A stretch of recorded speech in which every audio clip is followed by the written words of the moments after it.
everyone, for this section, I'll explain task 1, which focus on the identification of road safety issues and proposed mitigation measures at the selected location. The selected location for this road safety audit is the vertical curve located in front of the Faculty of Electrical Engineering, UiTM Shalam, where there is frequent movement of vehicles and pedestrians. This area is surrounded by academic buildings, parking areas, and pedestrian activity zones, resulting in interaction between different types of road users, including private vehicles, motorcycles, students, staff, and OKU users. This assessment, 6 main road safety elements are considered, which are geometry layout, road surface condition, vulnerable road users, visual aids, roadside safety features, and street lighting. The first identified issue is related to the geometry layout and site location. The selected road segment is located at a vertical curve where the road profile change in elevation. This condition may reduce the available sight distance for approaching drivers. Due to limited visibility, drivers may not be able to detect potential hazards early, especially when pedestrians, motorcycles, stop vehicles, or vehicles entering and exiting nearby areas are located beyond the curve. This situation may reduce driver reaction time and increase the possibility of conflicts between vehicles and vulnerable road users. Therefore, this area should be treated as a low-speed campus zone. Several mitigation measures can be implemented to reduce the risk caused by the vertical curve. Warning signs can be installed before approaching the curve to alert drivers about the changing road condition. Speed management measures such as speed humps or rumble strips can encourage drivers to reduce their speed before entering the curve. In addition, roadside obstruction should be controlled and sufficient lighting should be provided to improve visibility and allow drivers to identify hazards earlier. The second issue identified is related to the road surface condition. At the curved road section, pavement condition is important because vehicles may experience change in speed and movement while traveling through the area. Defects such as uneven surface, cracks, poor patching, loose materials, or unclear road markings may affect vehicle stability and road user safety. This issue is particularly important for motorcyclists because motorcycles are more sensitive to surface defects compared to passenger vehicles. Poor road conditions may increase the risk of loss of control, motorcycle skidding, sudden braking, and improper lane positioning. To improve road surface safety, regular pavement maintenance should be conducted. Damaged pavement such as cracks or uneven surface should be repaired. Road markings should also be maintained to improve driver guidance and lane discipline. The third identified issue involves vulnerable road users. The interaction between vehicles and vulnerable road users may create safety conflicts, especially during peak hours when pedestrian and vehicle movement increase. Pedestrians may be exposed to risk if there are insufficient crossing facilities or if they need to cross near the vertical curve where driver visibility is limited. Motorcyclists are also exposed to higher risk because they have less protection compared to car users and more affected by road surface defects and sudden vehicle movement. For OKU users, incomplete accessibility facilities such as unsuitable pathway or a lack of proper ramps may increase their exposure to moving vehicles. Several mitigation measures can be proposed to improve safety for vulnerable road users. For pedestrians, proper crossing facilities and continuous walkways should be provided. For motorcyclists, maintaining smooth road surface, improving visibility, and controlling vehicle speed can reduce the risk of skidding and collisions. For OKU users, accessibility facilities such as curb ramps, tactile paving, sufficient walkway width, and obstacle-free pathway should be provided to ensure safer movement.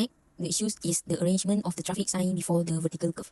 Although the warning signs are clearly visible and still in a good condition, we observe that some of the signs are placed too close to each other. This can create sign clutter, where drivers need to read and understand several signs within a short distance while also focusing on driving through the curve. As a result, driver may not have enough time to react to each traffic sign.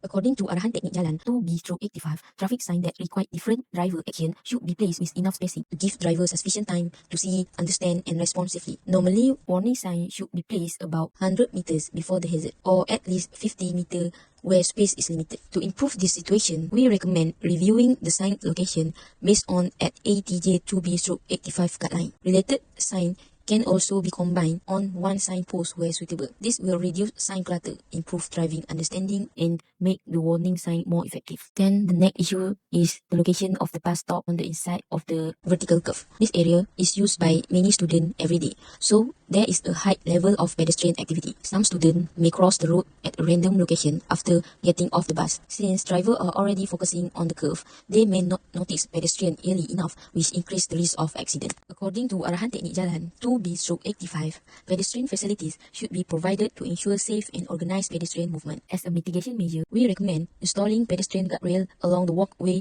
near the bus stop. The main purpose of the guardrail is to separate pedestrian from moving traffic and reduce the risk of vehicle leaving the roadway and hitting pedestrian.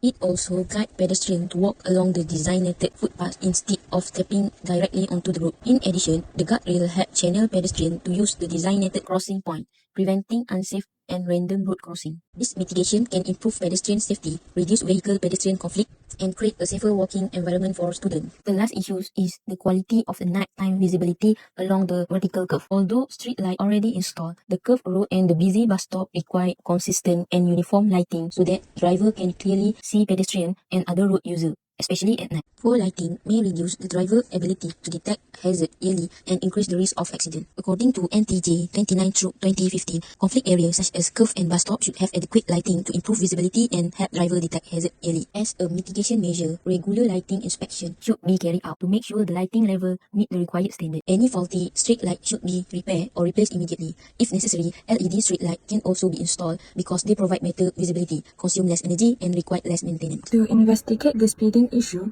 we conducted a spot speed study at this location. Before conducting the traffic spot speed study, three main apparatus were used to ensure accurate and safe data collection. The first apparatus is the radar gun. The radar gun was used to measure the speed of approaching vehicles. It works by using radar technology to detect vehicle movement and instantly display the speed in kilometers per hour. The second apparatus is the digital measuring wheel. This device was used to measure the required distance and determine the appropriate location for data collection. The third apparatus is the safety vest. All group members wore safety vests throughout the data collection process. The height visibility vest improved the visibility of group members to road users and reducing the risk of accidents. Total of 100 vehicles were observed and their speed were recorded during the study period.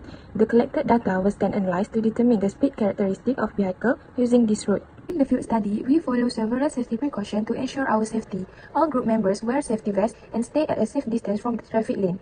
We work in group and remain alert to the surrounding traffic condition. We also did not sit near the roadside during the experiment to avoid any danger from passing vehicles. These precautions help us conduct the experiment safely and effectively. Based on the traffic spot speed study conducted in front of the Faculty Electrical Engineering, a total of 100 vehicles were observed and analyzed. The results show that the mean speed is 25.5 km per hour, which is slightly higher than the posted speed limit of 25 km per hour. The median speed of P50 is 23.5 km per hour, indicating that the half of the vehicle travels below this speed. The model speeds fall within the range of 26 to 30 km per hour, which means this is the most common speed range recorded during the survey. The percentile analysis shows that the 15 percentile speed is 18.2 km per hour, while the 85 percentile speed is 27.4 km per hour. In traffic engineering, the 85 percentile speed is commonly used to evaluate driver behavior and speed compliance. Since the P85 speed exceeds the posted limit of 25 km per hour, it indicates that a significant numbers of drivers are traveling above the desired speed. Furthermore, the 98 percentile speed is 30 km per hour, which represents the design speed of the road section. Overall, the analysis suggests that although most drivers travel at relatively safe speed, additional traffic calming measures are required to improve compliance with the 25 km per hour speed limit and enhance pedestrian safety in this area. Based on the traffic spot speed study conducted in front of the Faculty Electrical Engineering, the existing speed limit at this area is 25 km per hour. However, the analysis showed that the 85 percentile speed is 27.4 km per hour, with some vehicles reaching up to 36 km per hour. Since this area has high pedestrian activities, especially among students, several mitigation measures are proposed to improve road safety. The first proposed measure is the installation of a speed hump. A speed hump is a traffic calming device designed to physically reduce vehicle speed.